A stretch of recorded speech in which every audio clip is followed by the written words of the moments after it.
Hello everybody, welcome to Haylet RV. My name's Josh. This is 10,185 pounds. It's a Gulf Stream Aztec 30 RLFW, something like that. They want to give you the idea it's a 30-footer. It's probably closer to 35 feet. We've got two living room super slides, a bedroom slide, and I'm going to get this right out of the way. It is not in flawless condition.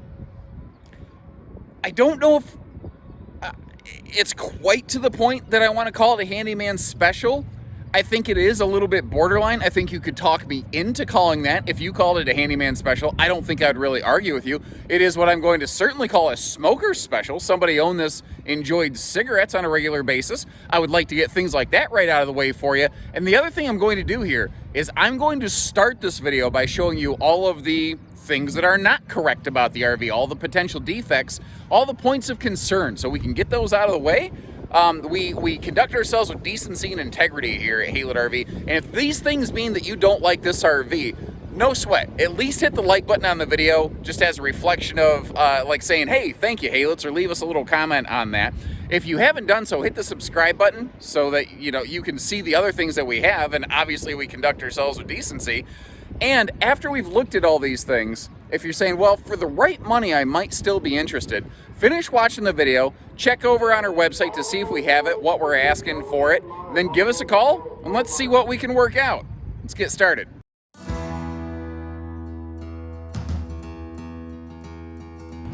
So overall, at a glance, it doesn't look bad. And that's one of the reasons I really wanted to take some time to start this video in this way, to show you here's the things you actually need to know about. Because if we just slap some pictures and I did a quick walk around video like this on it, it looks pretty good. But when you get up a little bit closer, it starts to reveal a few things that maybe at first glance you don't see. Now, like the fifth wheel shroud up here is cracked. That's kind of just, that stuff sort of tends to happen a little bit over time. That isn't the stuff that concerns me, because that's just cosmetic. Where I first got concerned is I saw some delamination. You see the waviness right there? There's a significant amount of it right there. Well, I start going through and UFC hammer fisting this thing, and I can feel that it's still solid under there, so I don't think that was a leak. I think it was actually a symptom of the fact that there was not likely enough structure in this wall to support the weight of the bed slide long term. And what you're seeing here is the early signs of some buckling there, basically. Now, I'm not saying that the bed slide is just going to fall out of the side of this thing in a year or two. I don't believe that's going to happen. But this will not get better, and it may actually begin to show itself a little more. It might not do anything else, but it's not going to get any better. Another thing that I noticed, and I'm not trying to throw darts, but look through my historical video records of any Gulfstream fifth wheel that we've had, and they are notorious for needing slide repair kits. You see this right here? Basically, they don't enclose the bottom flooring of the slide, or at least they didn't for a long time. I'm not a Gulfstream dealer, so I don't know what they're doing today. But what you're looking at is the side of the wood of the flooring. So what happens is water washes down this over time, and it wicks its way underneath. And even though this has a heavy anti-wicking treatment, some water over time will still soak in. And where it gets the most water touching, you see a little bit of swelling take place. Now that is basically happening on the fronts and the backs of all three slide outs. Keep in mind, I'm not excited to share that with you. This is not the fun part of my job. I like going through and doing the fun things, but at the end of the day, I do feel first and foremost we have a responsibility to our potential clients to point out things like this. Now, again, all three slides are doing this a little bit. There's a thing called a slide repair kit that basically puts an L bracket on there to help lash that back up in place and to prevent that from happening any further. Now, walking through the slides where I am able, because this is like a sofa slide and a dinette slide over here that you'll see inside. I hacksaw Jim Duggan foot stomped all of those slide bottoms are on the sides, and they're still solid on the inside. Now the kitchen slide, there's cabinets in the way, and I wasn't able to do that. Now, if you notice the bumper there, it looks like that got backed into something at one point, thankfully. The bumper did do the job of absorbing the impact, and I don't see where it affected the RV structurally whatsoever. The taillights have been swapped out at some point. I don't know the decision as to what or why. I do, however, suspect at some point the original taillights had a leak around them. They potentially may have shorted, and the reason I say that is when we go inside, I do see a little bit of signature on the flooring where there has been a little bit of water in there, and I'll show you where it's actually a soft spot over here. It's not in a walkable space. How important that is to you, that's up for you to decide. Again, my goal here is to just make you aware of any, like, I don't want you to come from 4 hours away to see this RV and then like, oh crap, this thing's not what I expected it was. You guys are a bunch of jerks. We're a family owned and operated outfit. I'm one of the owner's sons. This is literally my family's name on the back of every one of these, and I want to make sure we do the best job we can representing it for you. And again, just at a glance, on the surface level, it looks all right. And that's why I don't know if I'm ready to call this a handyman special, because to me that's something that requires some serious structural work. Whether you call it a TLC or maybe a DIY special, when you get an RV like this that because of its condition has a reduced price tag, because we're certainly not going to be asking full book for this thing, given the condition of it, that's a really solid actually opportunity for someone with DIY skills to get something, to fix up a couple things, and then to kind of redecorate it in their own fashion, what might work for them. Now, I mentioned the taillights, I think, have had a leak at some point. And I noticed a little discoloration back here, but that's pretty solid. And again, hope you appreciate that we actually took the time and effort to lug the chairs out of the way and show you around in here. This side, however, is, you can see my foot kind of, there's been a compromise of the flooring right there. And I've got two other things I consider significant points of concern for you. This big super slide over here, my manager advised me before I came out here, because I was not here when this RV came in. I was at a different location, basically. He said that this slide, it came in and out, but man, that motor, it was really working hard to get it in there. So I was like, okay, why? Well, doing a little more CSI camp scene investigating, I looked up here and you see that little wrinkle in time. This wall has, for the most part, is fine, and you can see it's already solid back here. But there is a spot right here where somehow, one way or another, there was a measure of water that got in that wall. What it looks like to me, because it did not come from the top like a roof leak, that indicates either there was a slide seal failure, which usually would show itself all the way down the RV. So what I think this actually is a result of is ice damming, where there was some water and ice that froze up on top of the slide, and then basically when water freezes, it expands and it lifts that seal. Then as it melts, a little bit of that water gets in, then it freezes again, and it kind of works its way in and walks its way in.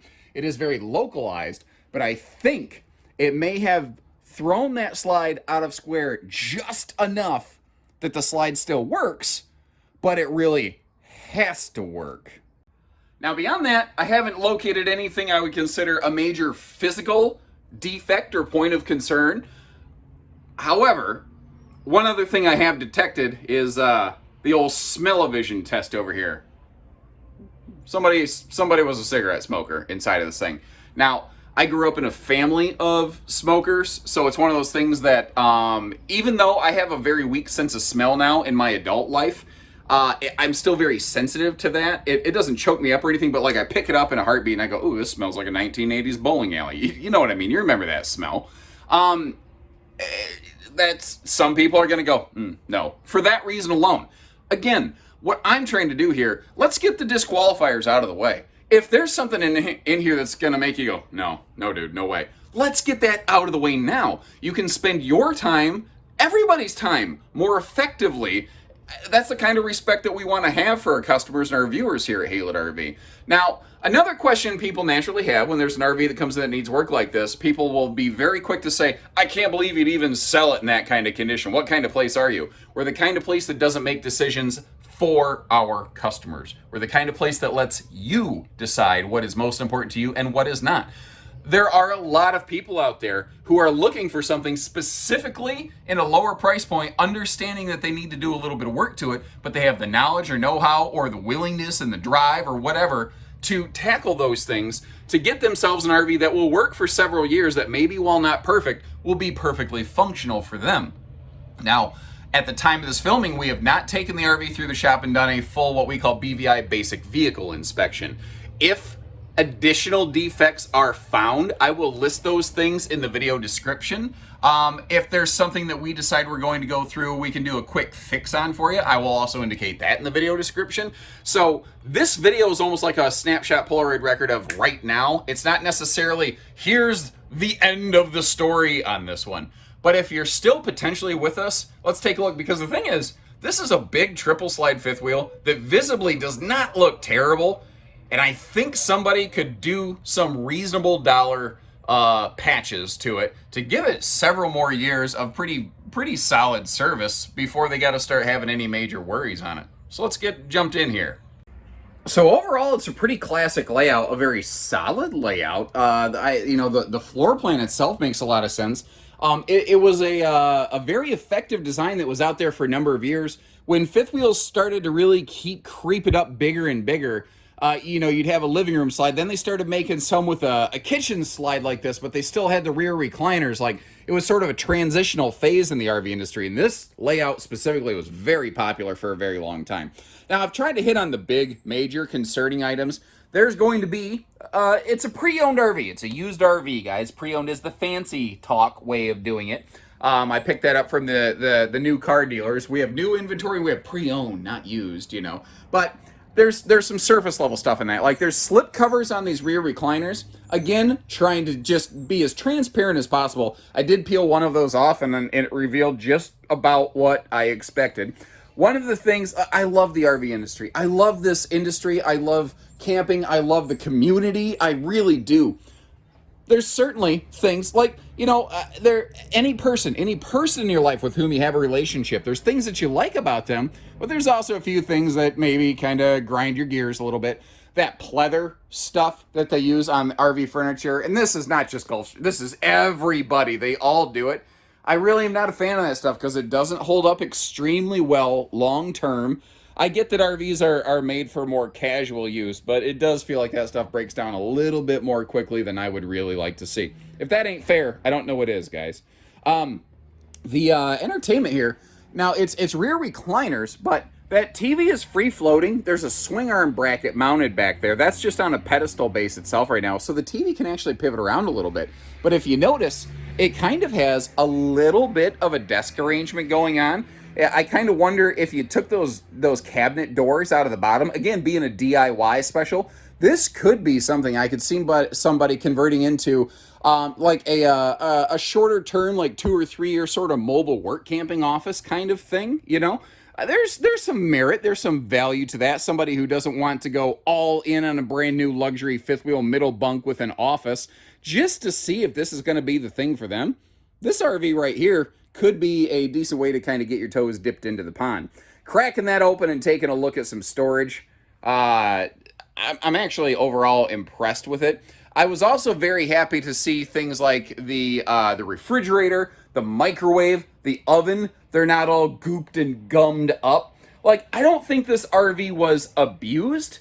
I just think it's a used RV that had maybe some, I want to be respectful as I say this, but some potential engineering shortcuts from the design level intended to keep the price and the weight in check a little bit that unfortunately have kind of revealed themselves over time.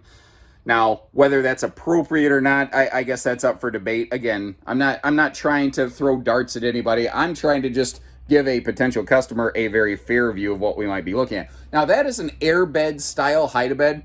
I can tell you also from years of experience, that was one of the biggest disappointments I ever saw in the world of RVing. The air mattresses that were used were the just absolute worst varieties I had ever seen in my life. You could go to Walmart for like $16 and get a better replacement than what most of the factories were coming with.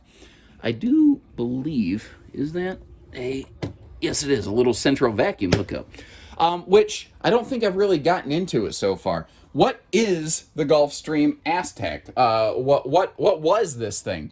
So we had carried Gulf Stream Canyon trails in the past, which previously maybe you've seen them out there called Mako. Mako later became Canyon Trail. I think this was intended on the luxury step above that market segment. I can't be 100% certain on that. I believe that's the case. And things like the washer dryer hookups, the central vacuum, a few other odds and ends kind of make me think that they either added a mirror here, or it looks like maybe the adhesives were not holding. I see where a little towel rack was added. Simple, inexpensive, but effective. There you go. Now moving up here to the bedroom space. This is 50 amp. It does already have a second air installed. You can see it's non-centralized. It does just dump here into the bedroom, but you're going to sleep well at night, that's for sure. 60 by 80 True Queen bed. It does not have king capability. There's no room in the slide box to expand that. And over here, this is interesting. There's almost like a little kind of private, little personal vanity, you know, something like that, where Chris Angel could go put on his stage makeup. The mind freak. I understand you got to market yourself, but some of it does feel a little bit hokey. But at the same time, that guy's got FU money. And, you know, I'm over here. I've barely got RV Nerd Kia Soul money. So, hey, who's really the clown now, huh? And again, the overall look of it here. You know, the general glance appearance of this one, both inside and out, I don't think is terrible. I have certainly seen worse looking fifth wheels. Another thing, it's not structural. It's certainly not ideal, and it's not pretty. But I didn't want to just skip past this with everything else we've seen. The interior fiberglass layer of the door has kind of cold cracked in several areas. I'm not happy to see that. Again, I'm not happy to see a lot of things on this RV, but I'm also not going to lie about it and not going to hide it from you. This is kind of cool down here, though. Outside entertainment added to this thing. Now, I've noticed also there's a bunch of coax and splitters all over this. I do not know what the previous owners did or wired up. I suspect what they did is they jumped the TV coax down here into the basement area and created their own outside entertainment. That's your central vacuum there, by the way. That's what I suspect they did. I could be wrong. I haven't fired it up. I don't know what each TV is displaying. That'll be one of those things. It'll be like when you get a new house, you got to play with the light switches to see what they're doing. Single battery in it. It is dual battery capable, though, which is kind of nice. We have front power leveling jacks, power rear stabilizers. And again, my understanding is anything with a motor is working. Again, the Super Slide with the sofa and the dinette, it is struggling a little bit. We have not inspected it. I do not know the full details of that at the time of this filming. If that's something that's you need investigating, give our team a call. You know, before we put money down on this thing, we'll see if we can get you some answers. The underbelly here, it is enclosed, it is heated. I don't believe this is what I'm going to call a Four Seasons RV, or what other people call. It does look like some work has been done down here. Now, what? I don't know, because it's all hidden away from me. But at the same time, the fact that work's been done doesn't concern me. It's when work isn't done, actually, that concerns me more. Now, up here on the roof line, I actually did not locate any major areas of concern. I almost want to say, against all odds, I don't see where there's been a problem here. Now, I think it looks like there's been they did some heavy oversealing on top of some original sealant right there. A lot of this, if it's not original factory sealing, it's been here for a long time at least. And personally, especially given everything else I've seen on the RV, like this front termination strip does not look great. It doesn't appear to be leaking. I will tell you, it doesn't look like it's far off from beginning to leak. The sealant looks like it's really on its last leg, at least on that front termination strip. If I were getting into this RV and I were trying to breathe some life back into it, I would personally highly recommend, you're probably going to spend an afternoon doing this because this stuff doesn't come up easy. I would do a complete full peel and reseal of every roof fixture. That would be what you would want to do in a perfect world. What you choose to do, that's up to you guys. Again, I'm just trying to make you aware of what this thing is and what this thing is not.